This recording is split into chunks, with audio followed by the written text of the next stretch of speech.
Bonjour à tous, c'est Romain Daubry de la salle des marchés de Bourse Direct. Je suis ravi de vous retrouver pour ce brief de marché et cette séquence d'analyse graphique. Alors, on va faire un point sur les marchés qui sont assez compliqués ces derniers jours, même s'ils restent assez techniques pour l'instant. Bien le principe de rester dans le range précédent a été abandonné, hein. On a rompu les niveaux de support majeurs qu'on espérait préserver depuis quelques semaines, depuis le gap de rupture du 22 août dernier.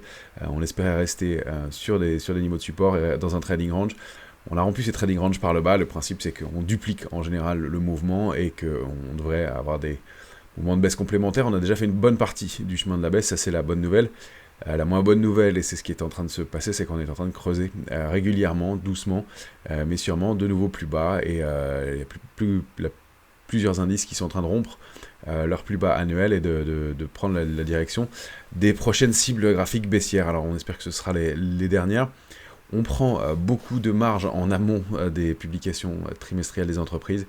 On savait que la séquence allait être longue, que la visibilité est vraiment faible dans ce marché, visibilité de tout point de vue, et notamment côté énergétique, et je pense que c'est le facteur météorologique qui évidemment pèse toujours beaucoup, et qui est une variable importante, et qui fait que personne ne prend d'initiative dans un marché qui est complètement livré à la spéculation. On le voit, des contre-pieds, des sorties, des niveaux techniques qui sont respectés, et puis des allers-retours, mais une séquence qui reste baissière, avec très peu d'initiatives de la part des opérateurs, même si évidemment il commençait à y avoir quelques envies d'entrer sur certains titres qui ont retracé de 60, 50 à 60%, voire plus, dans pas mal de secteurs, et qui étaient vraiment des stars précédentes. Alors on en a évoqué quelques-uns, on en citera quelques titres là, mais il n'y a pas de figure de retournement haussière pour l'instant, ni sur les indices, ni sur des valeurs. Il y a des valeurs qui tiennent mieux que d'autres, ça c'est plutôt au chapitre des bonnes nouvelles, en tout cas des nouvelles à surveiller. On prépare nos affaires dans ce marché qui est baissier, dans lequel on ne prend pas énormément d'initiatives, parce que on approche des cibles baissières, donc on reste baissier, avec une bonne partie de cash, mais on ne prend pas non plus de grosses initiatives baissières dans l'immédiat, parce que le risque, c'est le contre-pied, et on sent qu'il y a du cash, on sent qu'il y a des réactions possibles rapides, et on l'a vu par exemple cette semaine avec les publications de Trigano.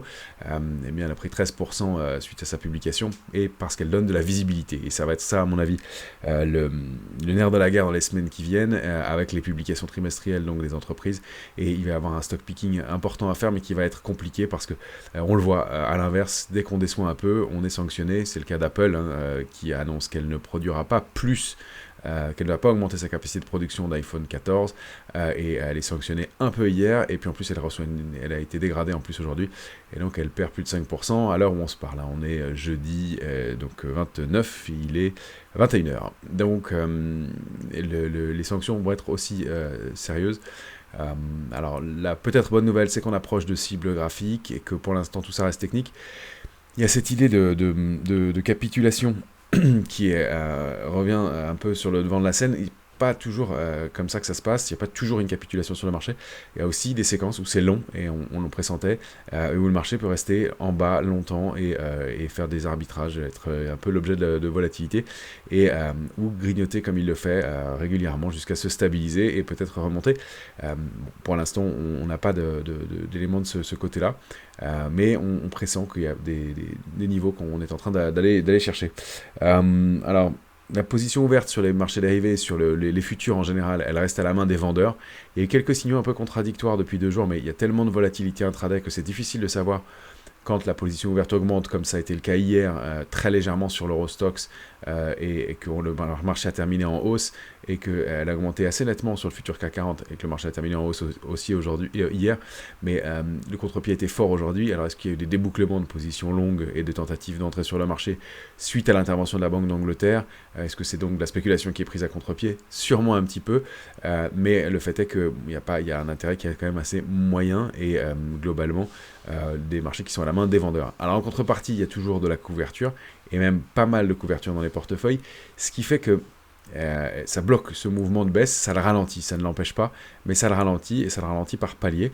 Et ensuite, quand on passe des paliers, eh bien, il y a de la gestion technique de position d'options, et en fait, ça renforce, les positions doivent être renforcées, notamment les positions qui sont hedgées avec des futurs, et donc ça accentue, ça fait accélérer ces mouvements, et puis il y a des équilibrages qui se font ensuite. Donc c'est un marché qui reste vraiment technique, avec des opérateurs qui sont beaucoup en retrait. qui eh bien, ont des volumes qui augmentent un petit peu, qui s'étoffent. Alors je ne sais pas si c'est une très bonne nouvelle, parce que c'est globalement un peu dans le sens de la baisse, même si on a eu un peu plus de volume dans la séance de rebond d'hier. Encore une fois, il y a probablement des gestions qui, sur ces niveaux-là, vont être tentées de rentrer sur quelques titres. En tout cas, ce ne sont pas des mains fortes. Et puis surtout, on passe, et ça c'est important, on va le voir en détail, sous les niveaux d'accumulation de juin-juillet dernier sur la plupart des indices. Et ça c'est vraiment un signe de faiblesse des marchés, c'est pas très bon signe, parce que ça veut dire que tout le mouvement d'accumulation est en train d'être invalidé. Ça veut dire que ceux qui avaient acheté en moyenne à cette période, dans cette période-là, sont en train de commencer à perdre. Et à part quelques valeurs qui tirent leur épingle du jeu, globalement, eh bien, on n'est plus gagnant si on a investi sur ce qu'on pensait être les points bas possibles de juin ou juillet, enfin ceux qui le pensaient en tout cas. Par ailleurs, eh bien, on va regarder en détail les graphiques tout de suite. Ah non, côté macroéconomique, oui. On a des publications, des chiffres de l'inflation qui sont sortis en très nette hausse aujourd'hui en Europe, en Allemagne. 10% d'inflation contre 7,9 précédemment, donc les chiffres sont toujours pas bons, peut-être que c'est un pic, on ne le sait pas. En revanche, demain vendredi, on va avoir le point d'orgue de la semaine côté macroéconomique avec la publication des prix à la consommation, l'indice PCE des prix à la consommation. Ça, c'est l'indicateur le plus regardé par la Fed, donc évidemment ça va être important, ça va jouer probablement dans l'évolution des marchés. Je ne sais pas si ça va être de nature à retourner ou à infléchir encore plus le marché, mais en tout cas, ça va jouer sur la séance de demain, donc prudence aussi demain, mais à surveiller le comportement des indices et des valeurs suite à cette publication. Et puis, la semaine prochaine, on aura quand même des PMI, donc des indices des directeurs d'achat, qui sont considérés comme avancés sur la santé de l'économie, toujours important, et en plus, les chiffres mensuels de l'emploi aux États-Unis, qui sont évidemment aussi très regardés par la Fed. Donc, on va avoir, en attendant les publications trimestrielles des entreprises, de quoi s'occuper et probablement encore de la volatilité sur les marchés dans les jours qui viennent, donc prudence toujours, et on va voir comment se comportent les indices dans cette séquence compliquée. Je passe au graphique tout de suite. Alors on commence par l'indice S&P. Comme toujours, on voit que l'indice est passé sous la zone d'accumulation et il le fait ce soir. Hein. On va voir où on clôture ce soir. Il y a encore une heure de cotation à Wall Street, mais pour l'instant, on est sous le niveau d'accumulation et sous les points bas du mois de juin. Donc on est en train de former de nouveaux plus bas annuels sur le S&P. Ça ne se fait pas avec des accélérations fortes, encore une fois. Il y a cette idée d'options de vente qui protègent les portefeuilles, d'investisseurs qui sont en retrait, qui sont prévenus, qui sont méfiants depuis quelques temps. Donc le mouvement se fait régulièrement. En revanche, on constate tous ces gaps ouverts sur l'indice qui vont être autant de résistance et d'obstacles quand on pourra remonter. Le principe, c'est que on était dans un trading range qui était marqué pour moi par le gap baissier du 22 août et en bas, l'autre gap qui était le gap baissier du 13 juin qui avait été comblé largement et au-delà duquel on avait rebondi. Ce trading range-là, il a été rompu par le bas. On avait bien travaillé, hein, le marché s'était arrêté dessus. Il a été rompu, le niveau de support majeur, et donc l'alerte de long terme aussi. Donc le principe, c'est que on duplique normalement ce trading range par le bas, et les cibles données par le mouvement complémentaire, ça se situe environ à 3460 points, entre ces deux supports majeurs, 3398, 3508. On espère que le marché s'arrêtera là, et peut-être avant, on va le savoir avec les publications à venir. Mais pour l'instant, effectivement, c'est pas un bon signal pour les opérateurs que de voir de repasser sous ces niveaux-là en clôture. Le mois de septembre a tenu ses promesses, hein, c'est le mois le plus faible en termes sur les marchés, c'est vraiment le cas. La bonne nouvelle, c'est que on l'espère en tout cas, le mois d'octobre en général est meilleur, sauf si c'est un mois de crack, donc ça peut arriver aussi, mais globalement il est bien meilleur, donc peut-être qu'il va y avoir un peu de reprise de ce côté-là. On va le voir, et c'est évidemment les publications trimestrielles des entreprises qui vont donner là. En tout cas, on a pris pas mal de précautions en amont de ces résultats. Ça ne veut pas dire que ça ne baissera pas plus ou plus loin, mais pour l'instant, on est quand même assez prudent et on a pris de la marge. Déjà, alors, on va regarder l'indice Nasdaq 100. Il a, lui, donc en journalier aussi, formé une structure qu'on a identifiée comme une figure de retournement en épaule-tête-épaule. Elle se confirme bien, les cibles sont encore 5-6% plus bas des niveaux actuels. On a réintégré, ça c'est pas très bon aussi depuis quelques jours, le canal baissier qui était actif depuis le début de l'année, depuis même novembre dernier je crois sur le Nasdaq. Donc c'est un canal important, on avait tenté de le déborder une fois ou deux, mais c'est à partir de là que s'est construit le mouvement de baisse et on voit qu'on l'a réintégré maintenant. Ça aussi c'est quand même un signe de faiblesse important du marché. C'était pas très bon, le scénario d'un trading range aurait été quand même beaucoup mieux parce que là on retourne en zone de vulnérabilité.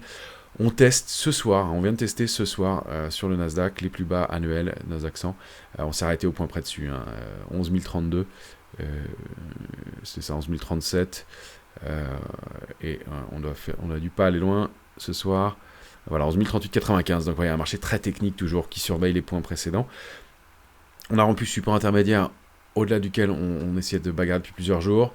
La résistance importante dont on avait parlé à 11 560, elle a bien servi de résistance et de point de reprise en main par les vendeurs. C'est bien sûr eux qui conservent la main, encore une fois avec une pression baissière qui est faible. On avait une pression baissière qui était de l'ordre de 20% dans la séquence baissière d'avril à mai. Là, c'est plutôt 3-4%. Les vendeurs ont la main, mais ils commencent à devenir un peu prudents compte tenu du niveau de survente et puis des incertitudes qui planent sur le marché actuellement. Alors, la cible, c'est 10 166 sur le Nasdaq. Il y a un gros niveau de support quand même à 10 910 et voilà, une baisse complémentaire possible.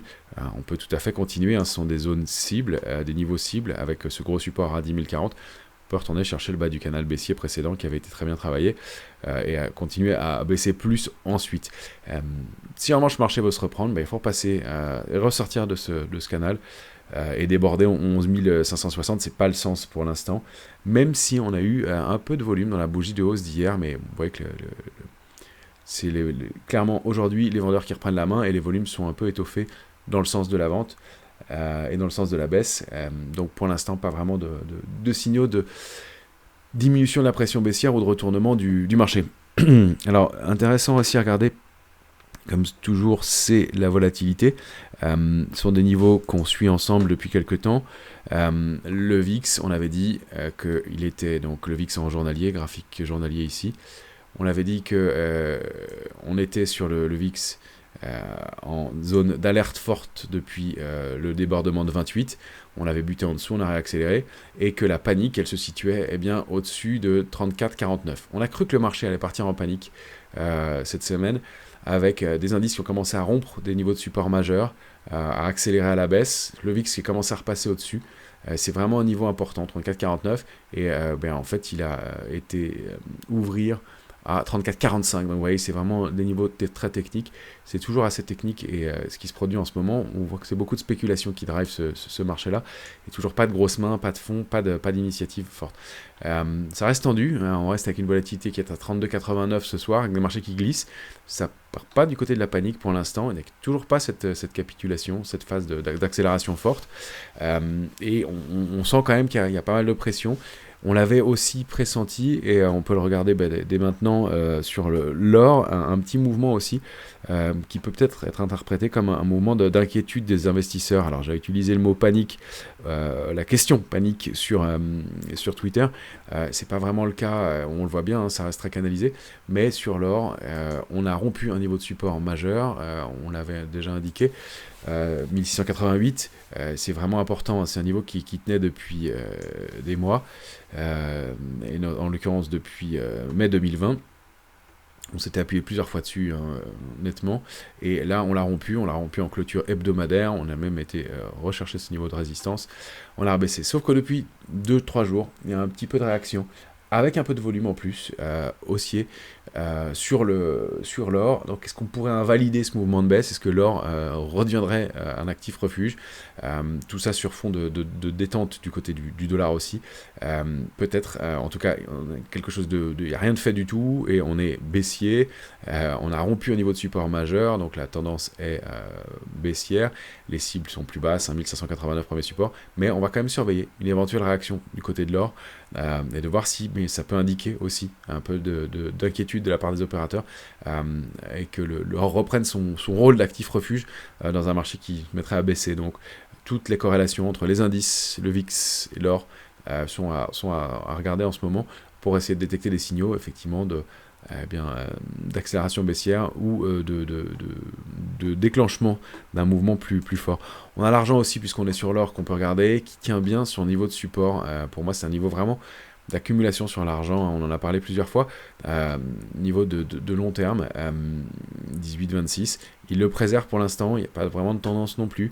On oscille dans ces bornes-là avec un niveau intermédiaire à 20-80, un peu au-delà. On le rappelle, hein, l'argent, un métal qui est indispensable dans la transition énergétique, que ce soit pour les batteries, que ce soit pour l'éolien, donc va avoir probablement de l'importance dans les mois qui viennent. Alors évidemment, dans un contexte compliqué comme celui-là, il y a un peu de défiance aussi, et pour l'instant, en tout cas, il tient bien ce niveau, donc on le surveille aussi, on regarde les réactions. Du côté des indices toujours, on va revenir cette fois-ci en Europe. On va regarder l'Eurostoxx 50 en hebdomadaire. Alors le signal n'est pas bon du tout non plus. On a rompu tous les niveaux importants. On est sorti du trading range précédent. Clairement, on ouvre la voie donc à un range supplémentaire. Encore 3-4% pour l'Eurostoxx. Il a sous-performé nettement, mais donc la baisse complémentaire est moins importante que sur les indices américains. On a un niveau cible qui se situe aux alentours de 3170, en plus c'est un niveau de support majeur. Il préserve ce soir, mais c'était en clôture, c'est l'Eurostoxx Cash, donc lui il est clôturé. Il s'arrête ce soir sur un niveau de support important, 3280, mais il est repassé sous la ligne de tendance baissière, sous laquelle il bute depuis maintenant le début de l'année. Donc pareil, signe de faiblesse de l'indice qui n'a pas réussi à préserver ce niveau-là, qu'il a enfoncé la semaine dernière en hebdomadaire et qui confirme cette semaine, donc c'est toujours assez lourd comme mouvement. Alors, on a aussi ensuite l'indice DAX qu'on va surveiller. Qui lui est l'indice faible en Europe, clairement, qui reste toujours technique. On a vu qu'il avait rompu donc cette petite oblique la semaine dernière qui était représentait les points bas ou proche des points bas annuels. On est passé en dessous.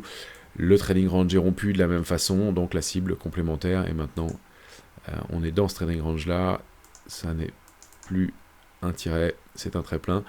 On a un trading range un cran plus bas, et donc la zone cible se situe entre 11 170 et 11 450, le niveau exact donné par le range, c'est 11 378. Voilà, on va donc aller probablement, en tout cas, si on rompt le niveau de 11 950, aller chercher cette dernière cible. Espérons que ce soit la dernière cible sur l'indice aussi, et voilà, encore une petite baisse complémentaire. C'est quand même très, très plombé. Il n'y a pas de réaction, et malgré le pessimisme ambiant, malgré l'excès de pessimisme, on se dit qu'on n'est peut-être pas très loin d'un point bas, mais il n'y a rien qui l'invalide pour l'instant. On n'a pas de figure de retournement, il n'y a pas de baisse de pression baissière, et des volumes qui sont encore lourds ce soir, un peu plus lourds ce soir à la baisse, et un contre-pied encore une fois sur le marché, malgré l'intervention d'hier de la Banque d'Angleterre. Donc, graphiquement, on va aller voir le futur CAC 40. Lui, c'est pareil, c'est lourd aussi. On est passé, c'est vraiment lesté. Alors, on est passé, pareil, donc sous les zones d'alerte, la zone 5970, 6040. On est passé sous la zone d'accumulation nettement de l'été. On est installé en dessous. Depuis quelques heures, on a une petite réaction. Si on regarde le futur en 14 heures, c'est toujours pour ça que c'est intéressant. On a un peu plus d'éléments. On a eu ce creux en pince, puis cette réaction, et on essaye de préserver 5677,5, un petit niveau intermédiaire. Donc pour l'instant, on est dans un range 677,5, 832 en très court. En plus large, c'est maintenant qu'on a rompu 970, un trading range qui est plutôt basé entre 5459 qui est la cible, en dupliquant le range précédent par le bas, et 5970 en haut. euros, avec une médiane à 5739. Tant qu'on était au-dessus de 5739, on avait un biais plutôt haussier dans ce range-là. Maintenant qu'on passe en dessous, c'est un peu plus baissier. On va voir si on arrive à accumuler un peu. Si on va essayer de chercher des signaux positifs là-dedans, on préserve ce niveau depuis plusieurs heures. Il y a ces petites mèches en bas qui indiquent qu'il y a un petit peu d'intérêt, un peu de soutien. Vous voyez, quand c'est le cas dans le sens inverse, les mèches en haut, en général, ça se termine moins bien ensuite. Là aussi, ça avait été le cas. C'était un signal d'affaiblissement. Donc, on est toujours dans un contexte un peu lourd, même si on essaie de stabiliser vaguement depuis quelques heures sur le futur. La zone cible est un peu plus bas, c'est le bas du canal baissier aussi qui approche, au sein duquel on a évolué donc depuis le début de l'année, et qu'on a largement réintégré maintenant. Alors, ce qui est intéressant de constater aussi, c'est qu'on a quelques valeurs qui, elles, sont sur le CAC 40, il y en a 7 ou 8, alors on discutait de est-ce que STM en fait partie ou pas. Pour moi, non, parce que STM, déjà, ce soir, elle a réintégré, et en fait, il y avait cette zone d'accumulation que je vais vous remontrer ici, de mi-juin au 19 juillet.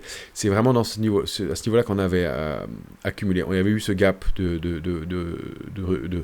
d'épuisement peut-être, en tout cas dernier gap important hebdomadaire le 13 juin dernier, et on avait accumulé en dessous pendant des jours et des jours, et c'est vraiment à mon sens la sortie et la grande bougie verte du 19 juillet qui a permis de sortir par le haut du range et de déclencher l'impulsion haussière. Donc en fait, il y a peu de valeurs qui sont au-dessus de cette bougie là du 19 juillet, et donc pour moi, il y a maintenant seulement, et encore en clôture, c'est peut-être même plus le cas, AXA, Engie, Hermès, Pernod Ricard, Publicis, Renault, Worldline, et alors donc STM qui est repassé en dessous.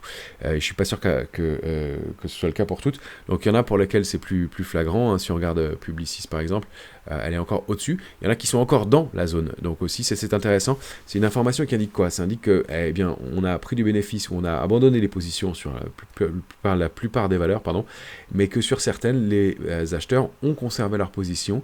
Ils ne les soldent pas, donc ça fait partie des valeurs plus fortes que les investisseurs veulent conserver, et donc ça ne veut pas dire qu'elles ne baisseront pas si le marché baisse plus, mais que pour l'instant ceux qui ont acheté dans cette zone d'accumulation sont toujours gagnants, et que ça fait partie des valeurs qui sont plus recherchées par les mains fortes. C'est le principe de la force relative, et j'en profite pour faire une petite parenthèse avec vous sur le sujet. La force relative, c'est un des éléments à mon sens le plus intéressant de l'analyse graphique, parmi les éléments les plus intéressants de l'analyse graphique. En analyse graphique, on n'essaye pas de deviner ce qui va se passer, on essaye de repérer ce que font les grosses mains du marché, les mains fortes. Et donc, ce principe de détecter les valeurs fortes permet de repérer là où certaines mains ont conservé des positions ou essayent d'en accumuler encore, et sur quel niveau. Or, ce signal d'être au-dessus de cette zone d'accumulation, qui était des points bas annuels a priori, montre que d'une part, les opérateurs sont encore gagnants dessus, ceux qui ont acheté dans cette zone-là, et qu'ensuite, manifestement, il y a de l'intérêt et que certains veulent les garder. Donc voilà, peut-être des éléments positifs à regarder de ce côté-là. Celles qui sont toujours dans la zone, il y en a plusieurs, il y a une quinzaine de valeurs qui sont dans leur zone d'accumulation, vont peut-être permettre au marché et à l'indice de tenir, et donc être des points d'entrée. Pour l'instant, on n'a pas de figure de retournement haussière, clairement. Alors on a évoqué des valeurs qui pourraient être intéressantes. Je parlais de la réaction de Trigano. Trigano, c'est un exemple intéressant parce qu'elle donne des perspectives, de la visibilité. Elle a pris 13% d'une séance, elle consolide un peu aujourd'hui. On n'a pas sur le titre de figure de retournement haussière forte dans l'immédiat. On a juste peut-être un coup d'arrêt dans la baisse et un intérêt qui se manifeste sur un titre qui a perdu je ne sais plus combien de pourcents depuis ses points hauts, mais qui était sous ses niveaux d'accélération post-Covid. Donc des titres forts et qui de la période Covid, et qui pour l'instant sont en train de peut-être marquer des points d'arrêt dans leur tendance baissière. On a Worldline qui tient quand même pas mal, même si elle a baissé un peu plus aujourd'hui. Et puis il y a des réactions violentes sur des titres. On a vu Atos qui annonce refuser une offre publique d'achat, mais qui prend quand même plus de 10%. Donc des réactions, on voit que les opérateurs sont là, ils ont du cash, ils sont prêts à intervenir. Mais encore une fois, pas de structure de retournement haussière forte. Nous, on est rentré sur Imerys, qui tient et qui est plus forte ces derniers temps sur le marché. Et puis, parmi les valeurs que je voulais vous proposer, oui, c'est un peu tout. Il n'y a pas grand-chose de fort ou de très intéressant dans l'immédiat. Il y a beaucoup de valeurs qui sont intéressantes, qui sont sur des niveaux, mais elles ne donnent pas de figure de retournement. On a vu Guillemot qui tenait pas mal. On a vu des petits titres comme ça un peu plus petits. Nous, on ne prend pas beaucoup de risques et pas beaucoup de positions sur les niveaux actuels parce qu'on veut garder du cash et qu'il n'y a pas de visibilité et qu'on n'a pas de signaux clairs pour rentrer. Maintenant, on ne peut pas négliger le risque de rebond compte tenu de ce consensus extrêmement pessimiste qui est très très très lourd, même s'il y a un manque de visibilité. Quoi qu'il en soit, s'il y avait un rebond, ça serait un rebond peut-être qui pourrait porter pendant plusieurs jours, peut-être plusieurs semaines, mais qui ne serait pas de nature à retourner fondamentalement le marché. Et on voit que ce gap du 22 août va être un gros plafond de verre. Ce serait bien le meilleur des cas, à mon avis, dans les jours ou dans les semaines qui viennent, si on décidait de rebondir. Pour l'instant, ça n'est pas le cas. Voilà ce qu'on pouvait en dire pour cette semaine. Pas mal d'éléments à suivre donc, encore beaucoup de volatilité. Merci de nous suivre. N'hésitez pas à nous contacter si vous voulez plus d'informations sur Info d'Expert. Vous pouvez regarder sur le site de Bourse Direct, rubrique outils et services. Je reporte le lien vers Info d'Expert dans le descriptif de cette vidéo. Et puis vous pouvez toujours vous abonner à la chaîne Bourse Direct YouTube, bien sûr, nous suivre sur Twitter, sur mon compte ou sur le compte de Bourse Direct, tous les deux. Et puis n'hésitez pas à liker, à partager ou à retweeter si vous avez trouvé ça intéressant. Merci à tous et à bientôt.